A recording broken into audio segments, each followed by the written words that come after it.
बोले नंदनंदन भगवान की जय। तिरुपति बालाजी महाराज की जय। पद्मावती की जय। जिस समय भगवान की आज्ञा पाकर के लक्ष्मी जी अपनी व्यवस्था में लग गई और उन्होंने सभी देवियों को बुलाया और सभी से कहा कि प्रभु के कार्य में लग जाओ। तब प्रीति देवी ने तेल भंडारण की व्यवस्था संभाल ली।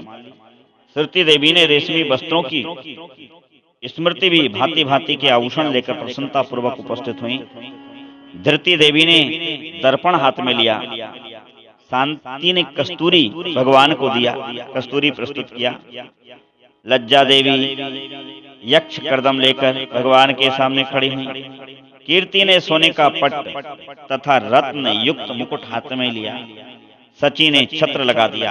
सरस्वती देवी चमर डुलाने लगी। गौरी देवी ने दूसरा चमर हाथ में लिया। विजया ने और जया ने पंखा झलने की डोर संभाली। उपर्युक्त सभी देवियों को वहां उपस्थित देख लक्ष्मी देवी ने शीघ्रता पूर्वक उठकर सुगंधित तेल हाथ में लिया और भगवान के मस्तिष्क से लेकर सब अंगों में उसे लगाकर सुगंधित चूर्ण से उबटन किया। इस प्रकार श्री नारायण देव के सब अंगों को भली भांति मलकर आकाश गंगा आदि तीर्थों से भरकर लाए हुए 100 स्वर्ण में कलश मंगवाए और उनमें एक एक को लेकर उसके जल में भगवान का अभिषेक किया। तत्पश्चात सुनहरे रंग के सुगंध युक्त चंदन से भगवान के अंगों को लेप लगाया। दूल्हे भगवान जो बन रहे हैं, भगवान को दूल्हा बना जा रहा है, तो उबटन आदि सब स्नान भगवान के कराए जा रहे हैं। फिर उनकी कमर में रेशमी पीताम्बर बांधकर उसमें करधनी पहना दी। मस्तक पर मुकुट रखा।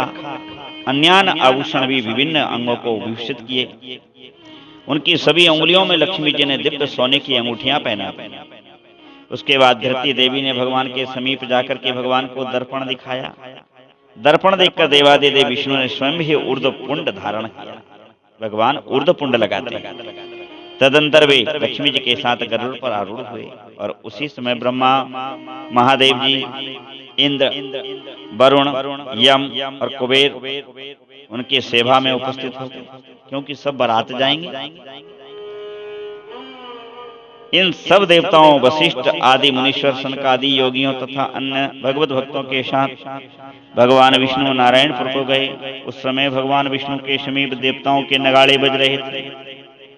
मुनि लोग स्वस्थायन संबंधी सूक्तों का जप कर रहे थे और भगवान के पीछे पीछे चल रहे थे। भगवान के साथ संपूर्ण देवता, विश्वक्सेन आदि पार्षद चल रहे थे। बकुलमाला आदि सखियां रथों में बैठकर गई हैं। इस प्रकार भगवान तिरुपति बालाजी की बारात बड़े ही धूमधाम से ढोल नक्कारों के साथ, गाजे बाजे के साथ आकाश राज के सजे सजाए नगर में प्रवेश किया। बोले भक्तवत्सल भगवान की जय। बोले तिरुपति बालाजी महाराज की जय। आज तिरुपति जी वाला महाराज दूल्हा बने। संपूर्ण देवी देवता स्वस्थ मना रहे हैं, सेवा में उपस्थित हो गए, सब बारात में जा रहे हैं। आकाश राज ने देखा भगवान आ गए और पुत्री पद्मावती भी ऐरावत हाथी पर बैठकर समस्त पुरी की परिक्रमा करके गोपुर द्वार पर आ पहुंची। तब वे वर वधू को साथ ले आई। भाई बंधुओं के साथ भगवान का दर्शन करते हुए खड़े हो गए। भगवान ने अपनी कंठ में पड़ी हुई माला हाथ में लेकर देवी पद्मावती के गले में डाल दी और पद्मालया ने बेला के फूलों का गजरा लेकर भगवान के कंठ में पहना दिया। ऐसा करके वे दोनों सवारी से उतर गए और थोड़ी देर पीढ़े पर खड़े होने के पश्चात सुंदर गृह में प्रवेश किया। उनके साथ ब्रह्मा आदि देवताओं का समुदाय भी था। ब्रह्मा जी ने अंकुरारोपण पूर्वक मांगल्य सूत्र बंधन, जिसे हम कंकण बंधन कहते हैं। भगवान का कंकण बंधन कहाँ हो रहा है? ससुरालय में। भगवान ससुरालय में विराजे, वहीं उनका कंकण बंधन हो रहा है। कौन कर रहे हैं? पितामह ब्रह्मा। अब लाजा होम तक की संपूर्ण वैवाहिक विधि मंडप में ही संपन्न भगवान की कराई जा रही है। वहीं सारे नियम भगवान के हो रहे हैं और दूल्हा दुल्हन दोनों के हो रहे हैं। फिर व्रत पालन की आज्ञा लेकर पद्मालय और श्रीहरि ने पृथक पृथक शयन किया। पुनः चौथे दिन चतुर्थी कर्म आदि सब कार्य पूर्ण करके चतुर्मुख ब्रह्मा ने आकाशराज की अनुमति ले अब सबके तेल हल्दी मंडप जो भी नियम है वो सब यहीं हो रहे हैं। और चतुर्थ दिन चतुर्मुख ब्रह्मा ने आकाशराज की अनुमति ली और दोनों देवियों को साथ भगवान को गरुड़ पर बिठाया और पाणी ग्रहण संस्कार के पश्चात भगवान को गरुड़ पर बिठाया और देवताओं के साथ वहां चलने की तैयारी की।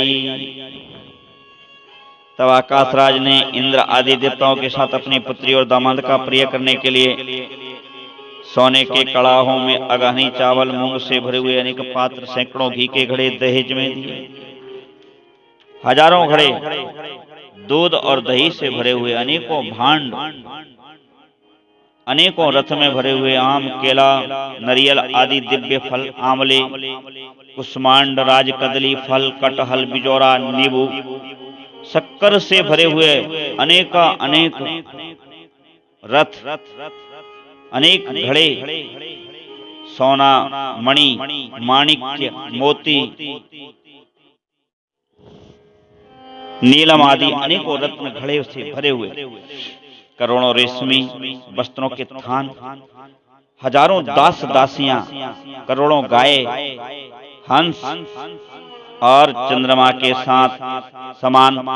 के समान श्वेत रंग के 10,000 घोड़े और सदा उन्मत्त रहने वाले 100 से अधिक ऊंचे ऊंचे हाथी। ये सारी वस्तुएं भगवान विष्णु को दहेज के रूप में भेंट करके आकाशराज उनके आगे खड़े हो गए। पद्मावती और लक्ष्मी देवी के साथ वेंकटनाथ भगवान विष्णु दहेज की सब सामग्री देखकर बड़े प्रसन्न हुए और ससुर से बोले, राजन, इस समय आप मेरे गुरु हैं, आपकी जो इच्छा हो वह मुझसे वर मांगिए। भगवान की यह बात सुन करके आकाशराज ने कहा कि देव, इस संसार में आपके दर्शन से बढ़कर और सुखद और मूल्यवान वस्तु क्या हो सकती है। तो हे भगवान, आपका दर्शन हुआ, आपने मेरी कन्या को स्वीकार किया। मैं पहले ही जानता था जब मैंने इसका दर्शन किया था कि यह साक्षात देव कन्या है, जो स्वर्ण के कमल पुष्प पर कमल की लालिमा युक्त मंद मुस्कान के साथ मुझे दर्शन दी थी। बस मैं इतना ही चाहता हूं कि संसार में आपकी अनन्य सेवा मेरे द्वारा होती रहे और मुझे कभी अभिमान ना आवे। मेरा मन आपके चरणार बिंद में सदैव रमण करता रहे। गोविंद, आपसे हटकर मेरा मन कहीं और ना जाए। आपके चरणों में मेरी अखंड सुखमयी प्रीति हो, कभी विकार उसको छू के भी ना जाने। आपके पद पराग में मैं मधुप बन करके और ऐसे ही आनंदित होता रहूं। मेरी दृढ़ भक्ति आपके श्री चरणार बिंद में निरंतर बनी रहे, यही वर मांगता हूं और कुछ नहीं चाहिए। श्री भगवान बोले, राजन, आपने जो कहा है वह सब पूर्ण होगा। तत्पश्चात ब्रह्मा आदि देवताओं ने और शुक आदि मुनिगणों ने भगवान पुरुषोत्तम का स्तवन किया, स्वस्ति वाचन आदि किया और फिर ब्रह्मा आदि सब देवताओं को यथा योग सत्कार करके श्री हरि ने उन्हें स्वर्गलोक में जाने के लिए प्रसन्नता पूर्वक आज्ञा दे दी और सभी देवता भगवान के उस मंगल पाणी ग्रहण संस्कार पर, उस विवाह पर बधाई देते हुए बोले, श्री तिरुपति बालाजी महाराज की जय। भगवान तिरुपति बालाजी को विवाह की बधाई बधाई। आप सब हम भी मंगल की कामना करते हैं। देवता भी मंगल कामना और आशीर्वाद बधाई देते हुए अपने अपने विमान पर चढ़कर भगवान की आज्ञा पाकर अपने अपने धाम को चले गए। उन सबके चले जाने पर भगवान नारायण स्वामी पुष्करणी के तट पर श्री लक्ष्मी देवी और पद्मावती के साथ अपने दिव्य धाम में रहने लगे। बोलिए श्री त्रिपति बालाजी महाराज की जय। बोलिए माता पद्मावती मैया की जय। आप सबका मंगल हो। इस मंगल विवाह का स्मरण श्रवण पठन जो भी करता है उसके श्रवण करने से उसके अनेक पाप छूट करके उसके घर में धन धान्य ऐश्वर्य महालक्ष्मी की कृपा आने लगती है। आप सबके साथ भी ऐसा हो। आपका मंगल हो। जय जय श्री राधे। श्री कृष्ण गोविंद हरे मुरारे, श्री कृष्ण गोविंद हरे मुरारे, हे नाथ नारायण वासुदेवा।